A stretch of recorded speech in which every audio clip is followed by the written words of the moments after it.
Masechet Betzad Daf Yud Gimel, on commence. Bezrat Hashem Daf Yud Bet Amud Bet à 6 lignes d'en bas. Étivé Abaye. Abaye vient objecter la halakha de Rava qui avait dit, juste une ligne juste au-dessus, on a vu Molelin Melilot ou Mevarchin Kitniot Biyom Tov.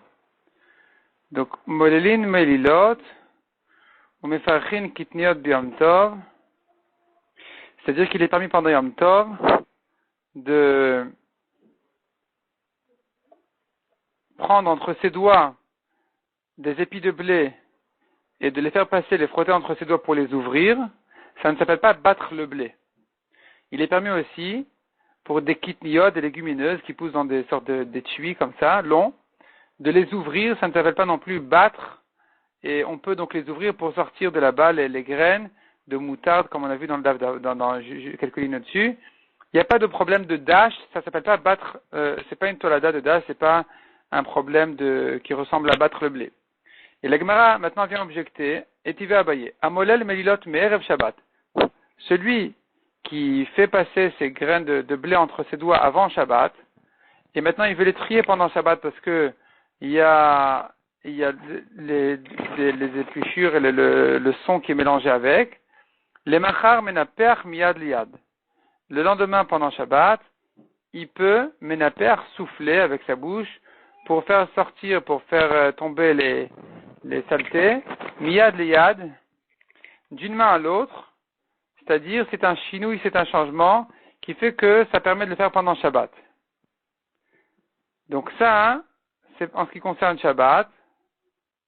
Veochel, et il peut manger ensuite. Avalo bekanon, velo betamchouy, mais pas utiliser un étui, un récipient spécial qui sert à ça, comme canon, qui a une sorte d'entonnoir qui fait en fait passer les graines, elles tournent, elles sortent en bas et les déchets ils restent en haut. Ça c'est interdit, ce qu'on appelle canon. Et tamrouille c'est un grand plat, une grande assiette, interdit aussi parce que c'est pas un chinouille, c'est pas un changement, donc ça rentre dans la melacha interdite. Pendant Shabbat, ça ressemble à battre le blé. Amolel melilot merev Yom Tov, de même pour Yom Tov, celui qui donc avant Yom Tov déjà, il a fait passer entre ses doigts comme ça, il a frotté entre ses doigts pour ouvrir le blé. Les machar menaper aliad aliad, le lendemain il a le droit de souffler petite quantité et petite quantité, pas des grandes quantités. Veochel, il peut manger. Afilu bekanon, afilu betamchoui. Il peut même trier dans un canon ou tamchoui, comme on a dit, sont des récipients qui servent à ça. Ça c'est permis pendant Yom Tov. Avalo betavla, mais pas sur une planche qui fait une grande quantité, on aurait dit qu'il le fait pour après Yom Tov. Velo benapa, velo bekvara, ni sur des sortes de tamis, de passoires, qui servent à trier le blé de ces déchets, ces saletés. Ça, c'est interdit de le faire pendant Yom Tov. Donc, qu'est-ce qu'on voit ici en tout cas? La conclusion de la question, elle est de déduire de là. Merev Yom Tov in, Yom Tov lo. Ce n'est permis qu'avant Yom Tov de les préparer, ces mélilotes en question, de faire passer entre ses doigts. Ça n'a été permis qu'avant Yom Tov. Pas pendant Yom Tov même. Or, nous, on a dit que même pendant Yom Tov, c'est permis. Répond la Gemara Filutema Biyom Tov. Même si tu veux, même pendant Yom Tov, c'est permis. Ve'aidi de Tana Recha. Et puisqu'on a dû enseigner dans la Recha à propos de Shabbat, Merev Shabbat, il s'agissait de vendredi. C'est une préparation qui ne peut se faire que vendredi et pas pendant Shabbat même, évidemment. Pendant Shabbat, ça s'appelle vraiment, c'est vraiment une melacha interdite. Tana Sefalami Merev Yom Tov. Donc, la Braïta n'a pas voulu faire de changement entre Shabbat et Yom Tov. Elle a parlé aussi de Erev Yom Tov, malgré que, en principe, pendant Yom Tov même, il était aussi permis pendant Yom Tov, il était aussi permis de le faire. Donc, comme on a dit, de faire ces mélilotes, donc de frotter le blé entre ses doigts pour l'ouvrir, ça aurait été permis même pendant Yom Tov.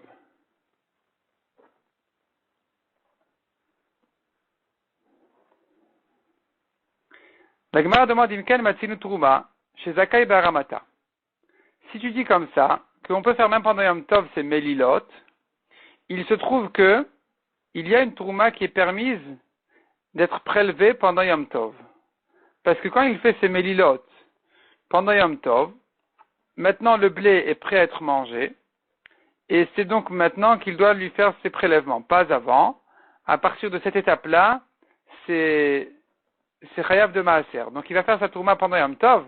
Utnan, on a vu dans la Mishnah, lo imamartem bitruma, ce n'est pas parce que vous avez permis, ou plutôt vous avez interdit, la trouma de l'amener au Kohen pendant Yom Tov, chez nos Zakai Baramata, la trouma, on n'a pas le droit de la prélever pendant Yom Tov, donc on n'a pas le droit de l'amener au Kohen. Tandis que les matanot, qu'on a dit, les parties de la bête qui sont données au Kohen, puisqu'on peut les prélever pendant Yom Tov, on aura le droit aussi de les amener au Kohen pendant Yom Tov.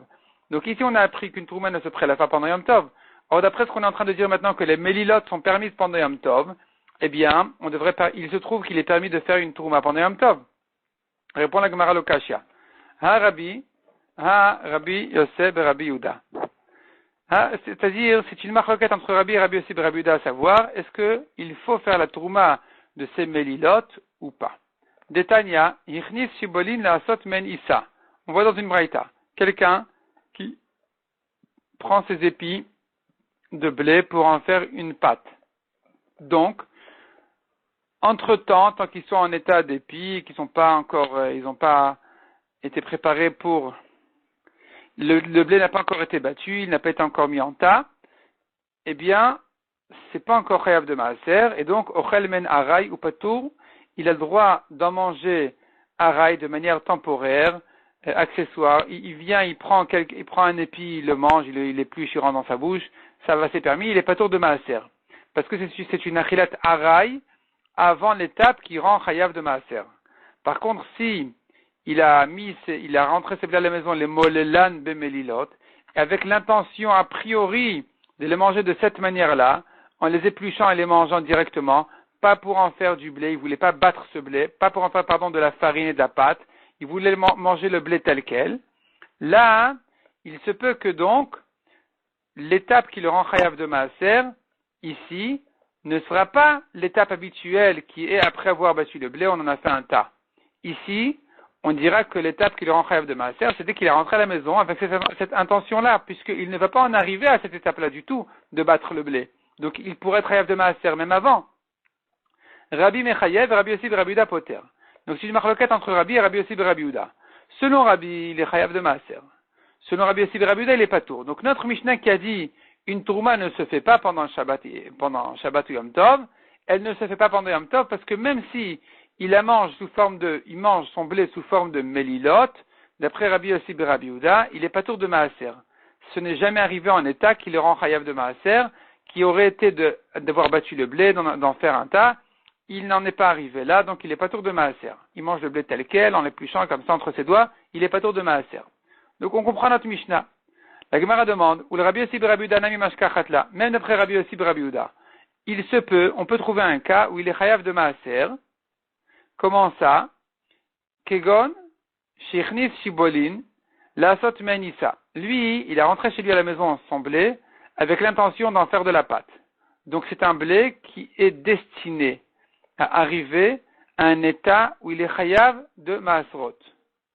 Venimlach alen, le molelan, beyom tov. Il a changé d'avis, il a décidé de les manger en tant que mélilot, d'éplucher le blé, le manger tel quel pendant yom tov.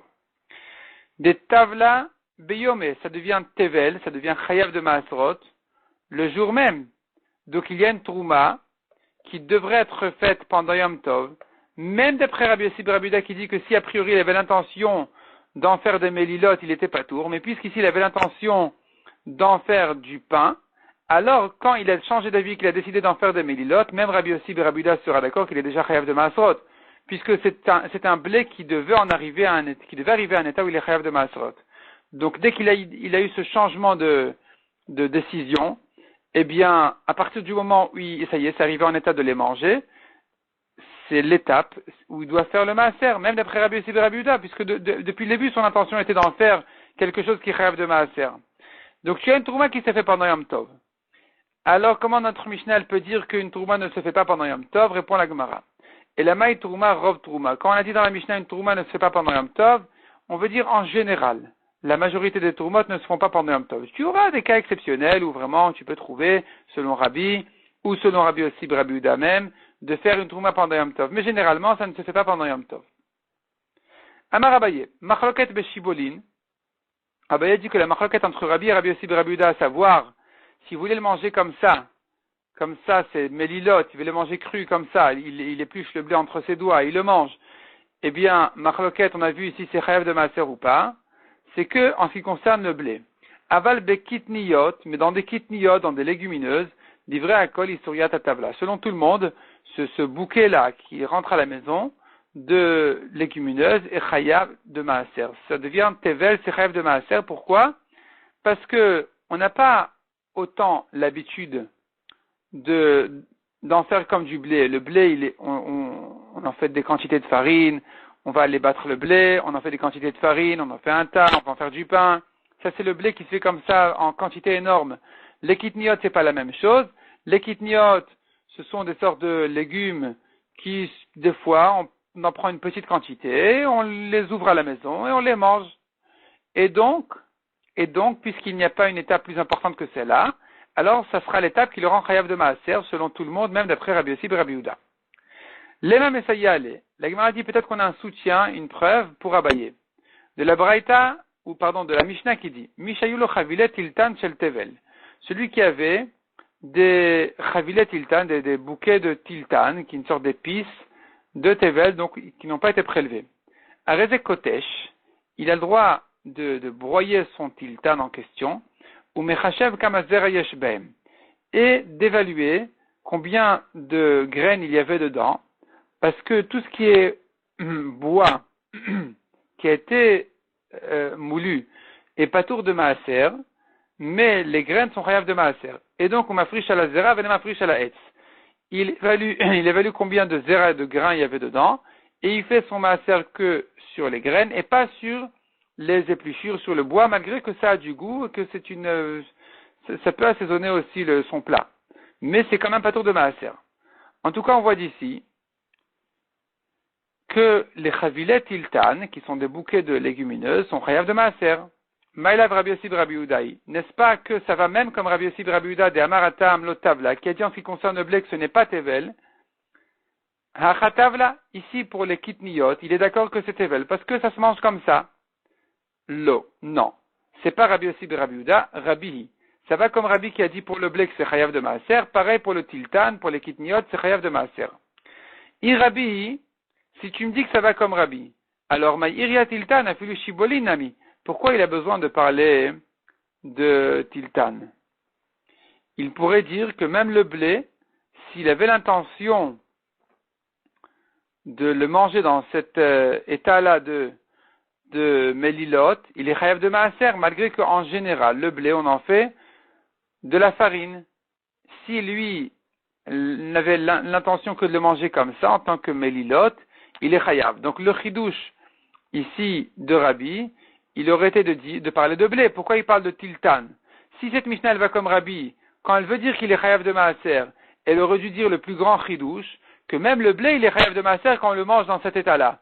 Et kalvachomer, les kitniot, le tiltan. Donc pourquoi est-ce qu'on a parlé de tiltan? Et la maille, Rabbi Yossi Rabbi Yehuda. Donc ça va plutôt comme Rabbi Yossi Rabbi Yehuda. Mais ça ne va pas non plus. C'est-à-dire, si tu me dis comme Rabbi Yossi Rabbi Yehuda, je comprends qu'on n'a pas parlé de blé. On ne parle pas de blé parce que le blé, il est pas tour de maaser, puisque la normale, c'est d'en faire de la farine, donc celui qui le mange comme ça en mélilote, il n'est pas normal, il est pas tour de maaser.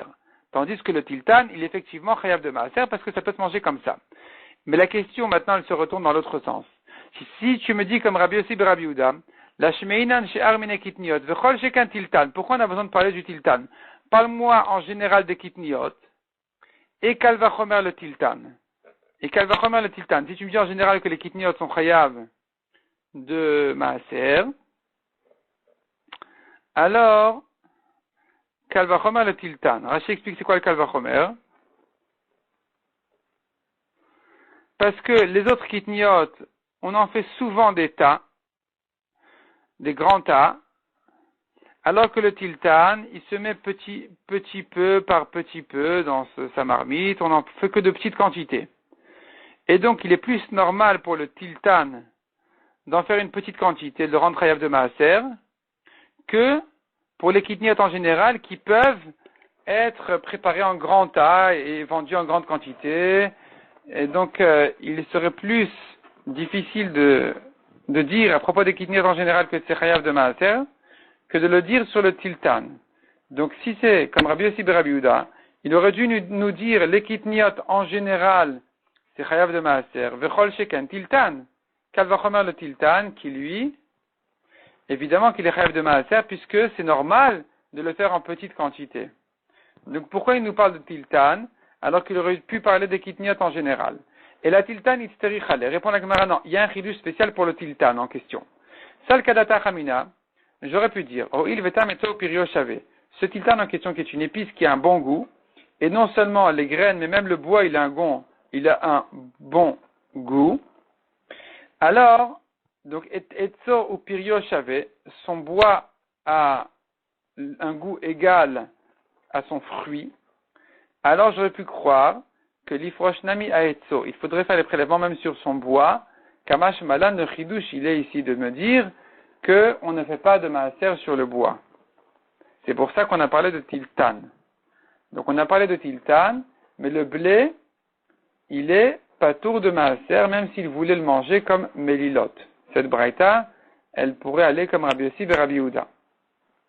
Ikademra Marabaye, autre version qui dit, Amarabaye machloket beshibolin. Au contraire, la machloket n'est que pour le blé, s'il est chayav de maaser ou pas, quand il veut le manger en tant que melilot. Aval bekitniot divrei akol, mais pour les légumineuses, selon tout le monde, isuriata lotavla. Ces petites quantités-là dans les bouquets n'en font pas du tevel. Ne le rend pas chayav de maaser. Parce que le blé, il peut se manger comme ça, souvent, alors que les kitniot, non. Selon sa deuxième version, eh bien, c'est pas tour de maaser.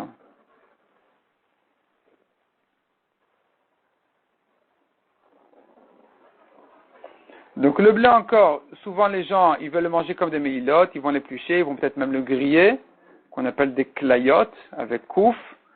Ils vont le griller, le manger comme ça, mais pas les légumineuses, on ne les fait pas comme ça en général, on en fait un tas quand même.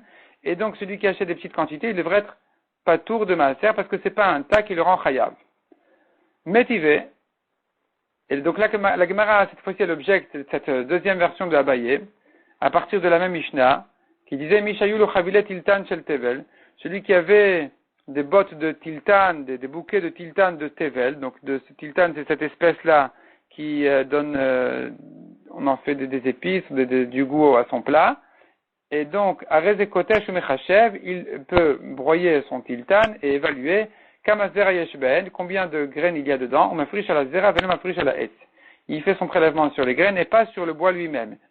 Maïlav Tevel Tavoul Shel Trouma, n'est-ce pas qu'il s'agit ici de Tiltan qui était Tevel? Quand on a parlé de Tevel, on veut le dire, c'est un vrai Tevel, c'est-à-dire on n'a fait aucun prélèvement, il faudrait lui faire tous ces prélèvements, et depuis la Trouma déjà. Donc la Trouma n'a pas été faite, c'est un Tevel classique, autrement dit, donc il est chayav de Trouma. C'est une objection contre Abaye qui a dit que dans les kitniot, il n'y a pas de Tevel. Il n'y a pas de Trouma à faire, c'est pas la peine de faire la Trouma parce que c'est pas normal d'en prendre des petites quantités. Répond la Gemara, Tevel tavoul shel Troumat maaser. On ne parle pas d'un Tevel habituel. Un Tevel, ce sont des fruits, une récolte qui n'a pas été prélevée. On n'est pas en train de parler de ça. On est en train de parler d'un Tevel, dans le sens que le prélèvement qui lui manque, c'est la Troumat maaser. Le 10e qui est donné au Kohen, du 10e qui a été donné au Lévi. Le Lévi qui reçoit un 10e qui s'appelle Maaser Rishon, donne au Kohen un 10e de ce qu'il a reçu qui s'appelle Troumat Maaser, ou bien Maaser Mina Maaser. Et ça, il faut le donner. Même dans le Tiltan, si le Lévi a reçu quand même son Maaser alors qu'il n'était pas tour de Maaser, le Lévi a le devoir de prélever de son Maaser un 10e et le donner au Kohen. Donc, de Rabbi Abaou à Rabbi Shimon ben Lakish, ça va comme la halakha de Rabbi Abaou qui a dit, d'Amar Rabbi Abaou à Rabbi Shimon ben Lakish, Maaser Rishon Shektimo Beshibolin. Si le Maaser Rishon qui est donné au Lévi, le Lévi est venu, il a pris avant le Kohen. Il a pris déjà des épis avant que ça on en fasse un tas qui est chayav de Maaser. Shmo Tovlo le Troumat Maaser. Son nom, qui s'appelle Maaser Rishon, le rend Tevel.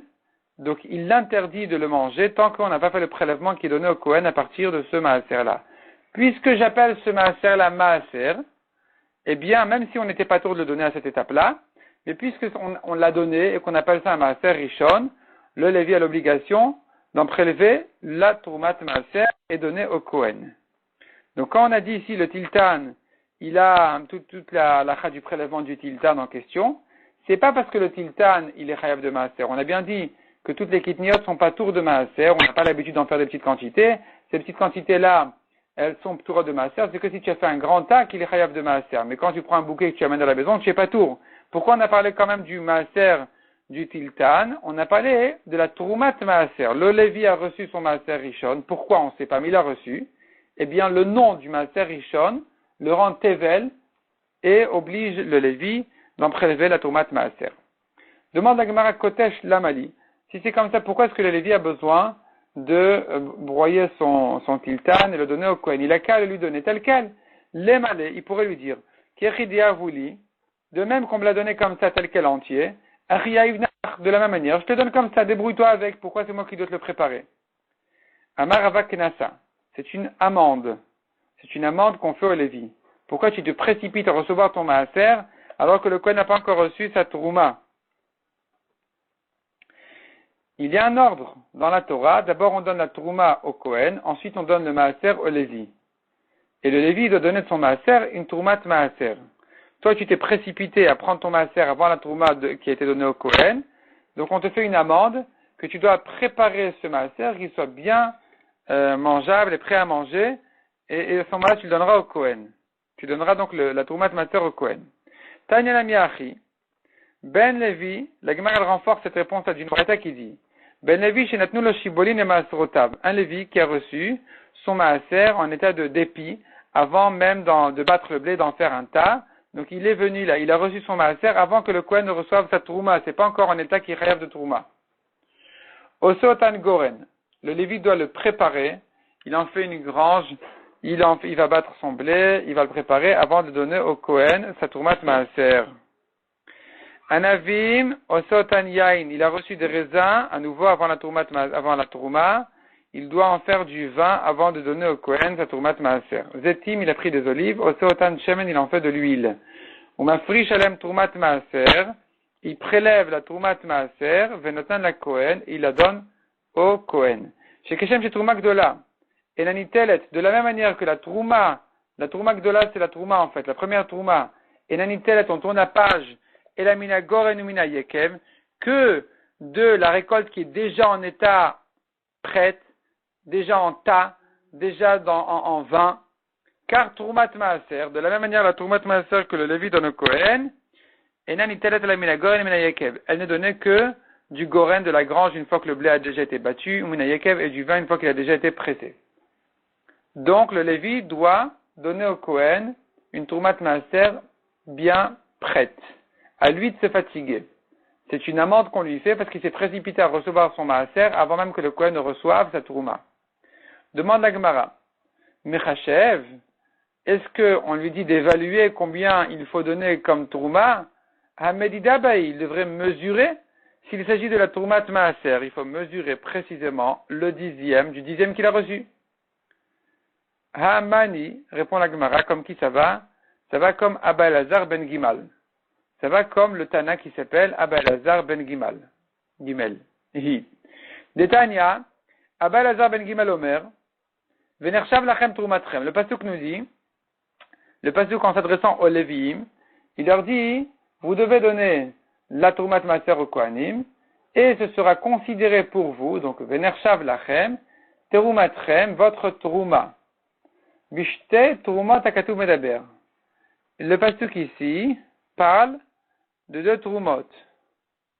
Puisque c'est écrit Venershav lachem trumatrem, c'est une tourma. Kadagan minagoren, la suite du pasuk, ça fait allusion à une autre trouma. Achat trouma gdola, vachat troumat maaser. Ce pasuk vient comparer la troumat maaser à la trouma gdola. Vous, les Lévim, donnez au Kohen la troumat maaser, et ce sera considéré pour vous comme la trouma gdola, qui est donnée directement au Kohen. Pourquoi cette comparaison? Keshem chez trouma gdola nitelet be'omed ou be'marshava. De la même manière que la trouma gdola, on la donne en évaluant à peu près, ça c'est be'omed. Deuxièmement, ou be'marshava, avec la pensée, même sans prononcer avec sa bouche le prélèvement. Il peut fixer son regard dans un coin du tas et décider que ce sera la trouma. Ça c'est marshava. Et be'omed, ça veut dire il évalue, il fait pas précisément. Ça c'est clair que la trouma gdola peut se faire comme ça, puisque il n'y a pas de quantité minatora précise pour la trouma gdola. Et de la comparaison avec Troumat Maaser, on apprend selon Abba Elazar ben Gimal, car Troumat Maaser, de la même manière pour la Troumat Maaser que le Lévi donne au Kohen, Nitelet Be'omed, il peut la donner en évaluant à peu près un dixième de son dixième qu'il a reçu, c'est pas la peine de mesurer précisément, ou Bemarshava, et d'ailleurs il peut le faire même par sa pensée. C'est pas la peine de le dire et de le prononcer. Donc, d'après Abba Elazar ben Gimal, on comprend les mots de la Braïta qui disait, il évalue combien il y a ici de graines dans son tiltan, et il donne au Kohen le prélèvement à la Troumat Maaser. Pourquoi il évalue? Il devrait le faire précisément. Réponse, ça va comme Abba Elazar ben Gimal, qui pense que non, on le donne pas précisément, on peut évaluer et c'est suffisant. Goufa, l'Egmar reprend la lacha qu'on a vue ici. Amar Rabbi Avahu, Amar Rabbi Shimon ben Lakish. Maaser Rishon, Shekdimo Beshibolin, un Maaser Rishon qui a été donné au Lévi Beshibolin en état d'épi, avant le Kohen, que le Kohen reçoive sa Trouma, Shmo Tovlo li Troumat Maaser. Son nom le rend Tevel pour la Troumat Maaser, c'est-à-dire que il est chayav de donner au Kohen sa Troumat Maaser, malgré que c'est pas encore arrivé en état, qui est déjà chayav de prélèvement. C'est pas encore été en tas. Il n'a pas entassé son blé encore, il ne l'a pas encore battu, c'est pas encore en état de goren, qui le rend chayav de Maasrot. Malgré tout, le Lévi doit donner au Kohen sa Troumat Maaser. Maïtama, pourquoi? Pour quelle est la raison? Amarava, Oil Viata Alav Shem Maaser. Puisque on l'a nommé Maaser, alors ça prend un statut de Maaser qui est chayav de Troumat Maaser, il n'y a rien à faire. Amar Rabbi Shimon ben Lakish. Maaser Rishon Shekdimo Beshibolin, Patur Mitrouma Gdola. Le Lévi qui a pris son Maaser Rishon, en état d'épi, avant même que le Kohen reçoive sa Trouma Gdola. Il n'a pas besoin, ce Lévi, de prélever de son Maaser la Trouma Gdola. Il doit prélever la Troumat Maaser, oui, mais il n'a pas prélevé la Trouma Gdola. Donc on reprend. La Trouma Gdola, c'est le premier prélèvement qui est fait de la récolte. Quel est l'ordre des choses? Il met sa récolte en tas. Une fois qu'il a entassé sa récolte, elle est chayav de Maasrot. Qu'est-ce qu'il fait? Il donne au Kohen sa Trouma Gdola, qui minatora un épi est suffisant. Et Midrabanan, il doit donner un 50e, ou un 40e, un 60e, combien il veut. Ça, c'est la Trouma Gdola. Deuxième prélèvement, c'est ce qu'on appelle Maaser Rishon, le premier dixième qui est donné au Lévi. Le Lévi, il est arrivé ici avant la Trouma Gdola, il a reçu son dixième. De ce dixième-là n'a pas encore été prélevé la Trouma Gdola, le Lévi n'a pas le devoir de prélever cette Trouma Gdola de son Maaser. Il devra prélever le Maaser Mina Maaser ou la Troumat Maaser. Donc il devra prélever un dixième de ce qu'il a reçu pour donner au Kohen, mais c'est pas la peine de faire une Trouma Gdola. Chez Neymar, va remotem imenu Troumat Hashem, comme il est dit, vous allez prélever du Maaser, vous les Lévim, vous devez prélever de votre Maaser que vous avez reçu, la Trouma d'Hachem, Maaser Mina Maaser, un dixième du dixième que vous avez reçu. Maaser Mina Maaser Amartilecha. Je ne t'ai parlé que d'un dixième du dixième, Velo Trouma Gdola ou Troumat Maaser Mina Maaser, mais pas et la Trouma, et la Trouma Gdola et la Troumat Maaser Mina Maaser. C'est pas la peine de faire deux prélèvements, un prélèvement pour la Trouma qui n'a pas été prélevé et un prélèvement pour la Troumat Maaser. Il vous est suffisant de faire la Troumat Maaser. Amar le Rav Papa la Abaye. Yachi, si c'est comme ça, Afilik Dimo Bekrinami. Pourquoi tu me dis que, pourquoi tu parles d'un cas où le Lévi, il est venu avant le Kohen, il a reçu quand le blé était encore en état qui n'était pas tour de Maasrot. Parle-moi, même d'un cas, où le Lévi a reçu, il est venu devant le tas de blé, et avant même que le Kohen ne reçoive sa Trouma, le Lévi, il a dit au Balabait, il a dit que tu es pressé. Je suis pressé, donne-moi mon Maaser. Et le Balabait, il lui a donné, le propriétaire lui a donné son Maaser au Lévi. Et là, le Lévi, il doit faire deux prélèvements. Et la Trouma Gdola qui n'a pas été prélevée de son Maaser, puisqu'il est arrivé en premier. Et la Troumat Maaser qui est le prélèvement habituel que le Lévi doit donner au Kohen de son Maaser. Pourquoi ici tu me dis pas que le Lévi ne doit donner au Kohen qu'un seul prélèvement, qu'une seule Troumat Maaser, et pas la Trouma Gdola comme ce qu'on a pris du Pasouk? Amar, il lui a répondu, Alecha Amarkra, c'est pour toi que la Torah nous a dit, Mikol matnotechem tarimu et kol Troumat Hashem. De tout ce que vous recevez, vous les Lévi'im devez prélever tous les prélèvements d'Hachem. Tous les prélèvements, toutes les Troumot, ça veut dire et la Trouma Gdola, et la Troumat Maaser. Koil Halushin. Ou Maraïta, et qu'est-ce que tu as vu pour dire pourquoi tu fais cette distinction entre si le Lévi est arrivé en état de tas ou en état d'épi de blé? Pourquoi tu me dis que ici il est chayav de la Trouma Gdola et ici il est patour? Réponse, Hayidgan ve'aylo idgan. Si c'était déjà en tas, ça s'appelle Dagan, c'est chayav de toutes les Troumot ou Maasrot.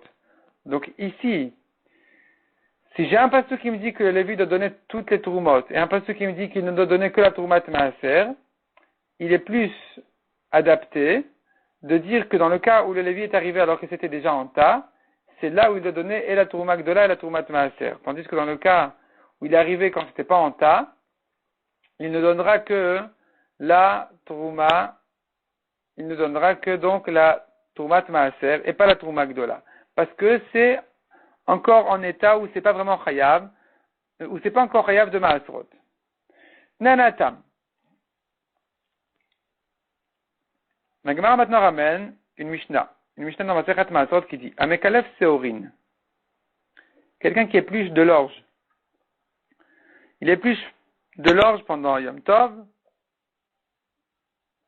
ou rien à voir avec. Pour l'instant, on ne parle pas encore de Yom Tov. Pour l'instant, on est encore dans la lachot de Maasrot. Mekalef achat veochel. Il épluche une épi après l'autre, et il mange, et pas deux en même temps. Il peut manger même sans faire les prélèvements parce que ça s'appelle achilat aray. C'est pas encore en état que c'est chayav, il n'y a pas eu de tas, et donc il est encore patour. Vein kilav venatal etochiado chayav. S'il a épluché plusieurs, il les a mis en même temps dans sa main, et donc maintenant il a plusieurs, il a beaucoup d'orge dans sa main épluchée. Il veut le manger comme ça, il est chayav de maaser parce que ça s'appelle déjà un petit tas qui est chayav de maaser. Amar Rabbi Elazar, vechen de Shabbat. De la même manière pour Shabbat, il sera chayav s'il en a épluché trois en même temps. Ça s'appelle une mélacha interdite pendant Shabbat. S'il en a fait un après l'autre, un il épluche un et il mange, ça s'est permis pendant Shabbat parce que ça s'appelle un chinouille, c'est pas la manière normale de la mélacha. Mais s'il en a fait plusieurs en même temps, ça s'appelle comme battre le blé, c'est une tolada de dash, c'est comme battre le blé. Et donc, s'il y en avait plusieurs en même temps, c'est interdit. Et ni, demande à Gemara ce que c'est interdit, vers Rav, mais qu'elle fallait des vides ou cassé. Rav, sa femme, elle lui épluchait des vers entiers. Vers Bria, mais qu'elle fallait des vides ou cassé. Rabbi Chia aussi, sa femme, elle lui épluchait des vers entiers. Elle ne lui épluchait pas les vers, elle épluchait de l'orge, elle remplissait des vers entiers. Donc, tu vois que, il n'y a pas de problème ici pendant Shabbat. Ne me dis pas que c'est interdit. Ça s'appelle pas dash, ça s'appelle pas battre le blé. Et la itmar, asefa itmar. La Gemara se corrige en disant, cet enseignement-là se rapporte plutôt sur la sefa, sur la suite, qui disait, Amolel melilot shel chitim, celui qui fait les melilot, il épluche, comme on a dit, entre ses doigts, le blé, menaper aliyad, veochel. Il souffle petite quantité après petite quantité, et il mange. Et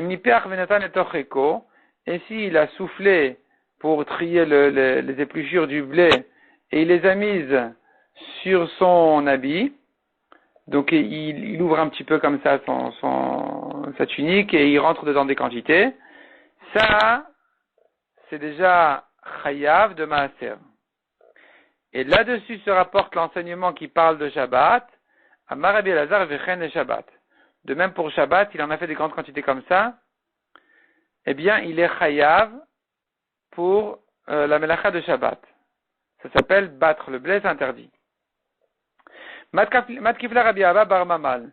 Verecha, dans le cas de la recha où il a mis que dans sa main, tu veux me dire que les maaser in, en ce qui concerne les maaser, ça s'appelle que c'est chayav de maaser, ça y est, c'est une gmar melacha, ça a été fini, donc il est chayav de maaser. Le Shabbat, l'eau, mais pour Shabbat, tu me dis, c'est pas une melacha, et il est pas chayav de maaser.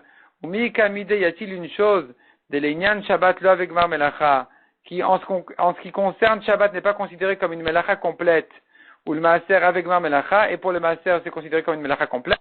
Tu me dis que pour Shabbat, il est permis d'éplucher comme ça, Et en ce qui concerne le maaser, ça ne s'appelle pas vraiment, en ce qui concerne le maaser, ça s'appelle lui une melacha complète qui est chayav de maaser.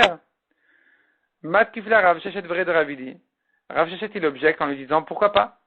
Qui a dit que les règles de melacha finie pour Shabbat sont les mêmes règles et les mêmes définitions que melacha complète pour le maaser? Vélo, Vea, est-ce que c'est pas possible de faire une distinction entre eux? Vea Gornan les maaser. Prends le cas de Goren les maaser. Goren les maaser, c'est un tas qui est chayav déjà de maaser. Detnan, et on voit dans une Mishnah. Ezu Gornan les maaser, quelle est l'étape qui rend chayav de maaser? Alors, si c'est du blé, on le met en tas, c'est chayav de maaser. Maintenant, il y a d'autres légumes, on ne sait pas quelle est l'étape qui correspond au tas de blé. Donc, qu'est-ce qu'on appelle le goren qui rend chayav de maaser? Le goren qui, pour le blé, un tas de blé. Quelle est l'étape qui est parallèle à ça dans les autres légumes? Hakishuin, vadlouin.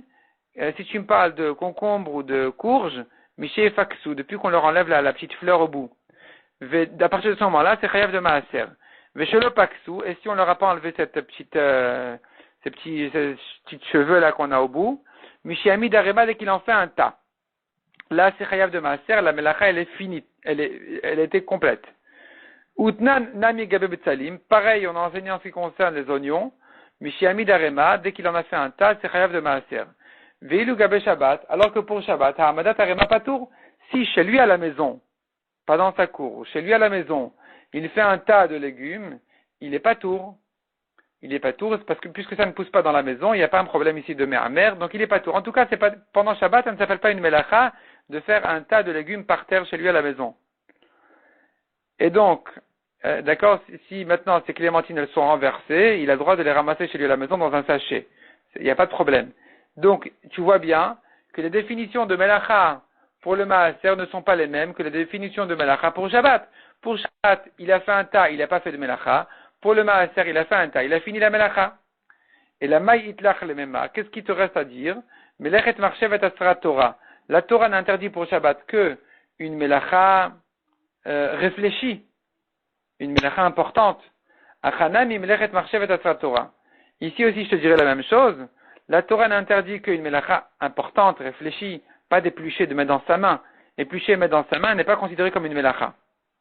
Malgré que, en ce qui concerne le maaser, c'est considéré déjà comme gmar melacha, ça y est, ça a été fini, c'est chayav de maaser, mais dans la définition de melacha de Shabbat, ce n'est pas une melacha parce que c'est pas une melacha importante et réfléchie. Ça s'appelle beshinouï, ça se fait, avec un changement, c'est pas la manière normale de faire la melacha, c'est pas une melacha importante, donc il est pas tour. Ketzad molel.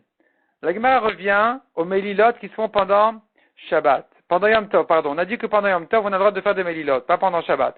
Ces mélilotes là qui, en fait, qui veulent dire d'éplucher le blé entre ses doigts, de quelle manière il le fait?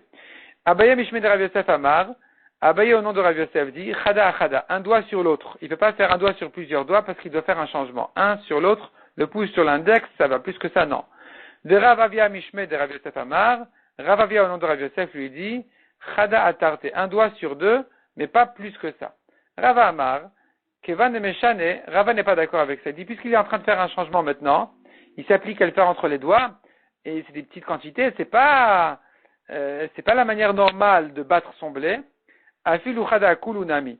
S'il veut même, il peut faire passer son pouce sur tous ses doigts avec ce grain de blé pour l'ouvrir. Il n'y a pas de problème, c'est béchinou, il peut le faire. Ketad menapeach, on a dit de même que quand il veut souffler pour séparer les épluchures du blé, pendant Yom Tov, on a dit il peut le faire, petite quantité. Donc, de quelle manière il doit le faire? Amar avadabarava marav, menaper mikishret tzbaotav ou les mala. Il peut le faire que depuis ses doigts, pas la paume de la main. Il faut faire un chinouille, un changement, donc c'est que sur ses doigts qu'il peut souffler le blé. Marachu ala bemarava. En arrêté ça, on riait de cette halakha. Kevan de Meshan, et puisqu'il est en train de faire un chinouille, il fait un changement. Afil bekula yadanami, même s'il le fait sur toute sa main, c'est permis. Et la marabelazar, conclusion de la Gemara. Rabbi Elazar dit donc, Menaper beado achat uvrol kocho. Il peut souffler sur une main, toute sa main entière, et même de toute sa force, c'est permis puisque c'est un chinouille, et c'est une petite quantité, il n'est pas en train de le faire maintenant sur sa table, donc il sera permis de le faire pendant Yom Tov de cette manière-là.